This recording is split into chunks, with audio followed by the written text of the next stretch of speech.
Hey everyone, thanks for checking out the channel, and we're here to talk to you about the top 10 things to look forward to in Hogwarts Legacy. These are some of the things that we're excited that we've heard about, and I took straight from the FAQs off the site itself. So number 10 is the custom room of requirement. For those of you who are into like Animal Crossing, home organization, whether it's organizing in a game, organizing in real life. This one's kind of a little bit more fun, right? You can magic items around, you can take care of some cool things in that room, but pretty exciting to have a fully customizable room in the Harry Potter world, I think. Now, obviously, the room of requirement in the books is very different. That's the whole point, right? It's kind of what you need, and so it's very exciting because I think this, the point of this whole game, this point number 9 is, it's a new story in the 1890s, right? So it's set in the 1890s. We're far away from Harry Potter, Voldemort, even far away from Newt Scamander and Fantastic Beasts and Where to Find Them. I think, personally, that's awesome, right? This game gets to do its own thing. There's no worries about what's canon, what's not canon. How are we going to disturb the timeline with a new Dumbledore, like some of those Fantastic Beasts movies are. If you like them, I'm sorry. Some of them are a little difficult to watch, but the Harry Potter books and world is still very, very cool, and I'm really excited for this game still. Point number 8 here, morality and consequences, right? So I think this is something that's really interesting. A lot of games that are open world tend to have some sort of consequences for, going full on serial killer, going full on dark wizard, going around killing people, stealing, things like that. So according to the game's website and FAQ, if you go there right now and you go to Hogwarts Legacy and you look up the FAQ, it explicitly says there's no morality system, but it hints that there are consequences to your actions. And so what I think this means, and you can kind of interpret as, is just because you go around killing people, if it's not part of maybe a story mission or it's not part of a certain quest, maybe they won't be like, you're a terrorist or anything like that, because I feel like that's what they're getting at, especially based off of what some of the early reviews are saying in early previews. However, I do think it's interesting because they mentioned that this could impact story down the line. So it's a little interesting because there's no like, hey, there's no system maybe tracker you look at, but maybe the game is tracking it on the back end. We're not quite sure. But yeah, I think really excited to be able to play an open world RPG set in the Wizarding World where there are consequences to your actions, right? To a degree. We're not sure what that degree is, but I think it's pretty exciting. Number 7, Fantastic Beasts, right? So it's kind of the namesake here, but they've got Niffler, they've got hippogriffs, dragons, thestrals. It's a pre-order bonus. If you go pre-order it now, you can get a thestral, I believe. So very, very cool that you can get these beasts. You can kind of capture them and tame them. It's a little bit like Pokemon in your Harry Potter, which is pretty cool. Which also brings me to number 6, because you can ride some of these beasts, right? So I think riding brooms and mounts, very exciting.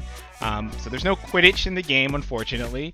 But what does look really cool is from the trailers, looking at the broom footage or riding a hippogriff, riding a thestral, those look sick, right? Like it's pretty cool to see that they've captured the animation and the movement really well. Number 5, character customization. Personally, I love having presets and I hate having those like sliders. So I watched a couple of videos about character customization today, and it looks great, honestly. I like having a preset and then modifying it based off of options. I really don't like, I know some people really involved in like the Monster Hunters, the Neo Soul Calibur games, where you have like every little shader and little setting, you can kind of slide it up and down. Some people really like those because you can make your own character exactly how you want, or like in Elden Ring, you can make a really ugly character, like a Titan ogre looking type character. It's not really my style. Personally, I don't like spending too much time on character creation. I'd rather just like make a character and get to the game. But I don't like using the default character either. So I think this is kind of a nice compromise for people who are into customization. I've seen a lot of good, a lot of the hairstyles I think are a little bit more inclusive from what I've seen on Twitter. People have been posting about it, pretty happy about how they've captured, dreads and a couple of other types of hairstyles there. Number 4, fully explorable Hogwarts Castle. So I think this is something that, we haven't really had. Growing up, you have, I guess, Lego Harry Potter and some of those older Harry Potter games. Those were cool. Those were okay, right? A lot of them were based off the movies, though, and also directly related to, like, one of the movies, where there's, like, Chamber of Secrets, Prisoner of Azkaban. But I think it's exciting to be in just the Hogwarts Castle, and it's really book accurate and lore accurate, right? So they have, like, the house hourglasses next to the Grand Hall, where, they track the house points. They have Peeves. Like, I saw a TikTok with Peeves in it, and that blew my mind because he's not in the movies. And the last, few times I've thought of Harry Potter, I tend to think of the movies, and I totally forgot about Peeves, to be honest. But yeah, what an annoying little ghost we get to deal with in the game. Pretty cool. Number 3, not only do we get to explore the castle, we get to explore, some of the areas outside of the castle, just in the Harry Potter world. So Gringotts Bank, I believe is one of the locations, along with, like, Azkaban is supposedly something that people have been talking about, is related to maybe one of the house quests when you choose your house.